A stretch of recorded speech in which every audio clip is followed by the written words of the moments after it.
Hello language fans. Today we are exploring the intriguing world of idioms, and the one we are focusing on is particularly tricky. That's right, the devil is in the details. We'll discuss its meaning, its origin, practical applications of it, and example sentences. The idiom was suggested by my viewer Ranjan Thapa. Do keep watching, but first, if you haven't already, subscribe to the English Nut on Facebook, Instagram, YouTube and X. Thank you.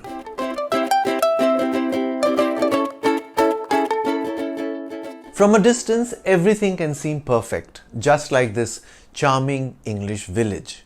But once you take a closer look, you might notice some imperfections. That's where our idiom comes into play.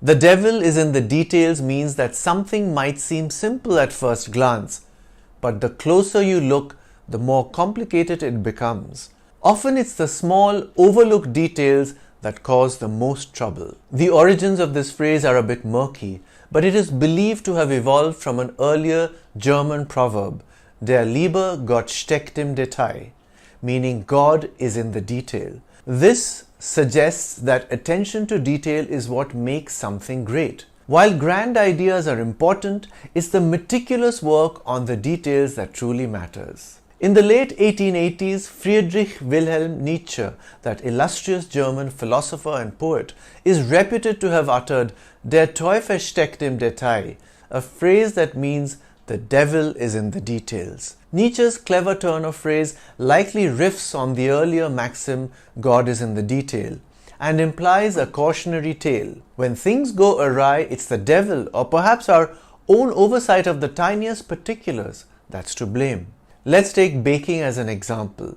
If you're not experienced, you might think making a cake is as simple as mixing the ingredients and popping it in the oven. But if you don't pay attention to the details, the measurements, the baking time, the temperature, you might end up with a disaster. As you can see, the devil was indeed in the details here. In the professional world, details can make or break your project. Imagine presenting your brilliant idea to a client only to be tripped up by a tiny typo, which of course does not look so tiny when projected on a big screen. It's these little devils that can undermine your hard work. So always double check your work.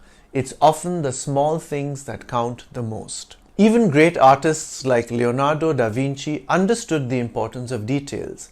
The Mona Lisa smile is legendary, but it's the intricate details and subtle nuances that have captivated audiences for centuries. Leonardo's attention to detail made the painting what it is today, a masterpiece. Here are some example sentences to help you understand how to use this idiom in everyday conversations. The proposal looked good at first, but the devil is in the details and we found several issues during the review.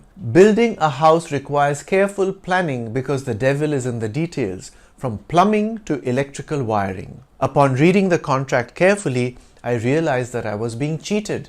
The devil is in the details. Hyman George Rickover, a distinguished US Navy admiral during World War II, earned the title Father of the Nuclear Navy for his pivotal role in creating the first atomic-powered submarine. He once perceptively remarked, "The devil is in the details, but so is salvation." This quote underscores a dual reality. While details can be daunting and fraught with pitfalls, they equally hold the keys to triumph and redemption. So always remember, the devil is in the details, whether you're crafting a masterpiece, baking a cake, or preparing a presentation. Paying attention to the small things can make a big difference. That's all for today's episode of The English Nut. Keep your eyes peeled for those tricky details, and until next time, happy learning. And be sure to share your thoughts on today's topic in the comments. I'm The English Nut. Bye for now.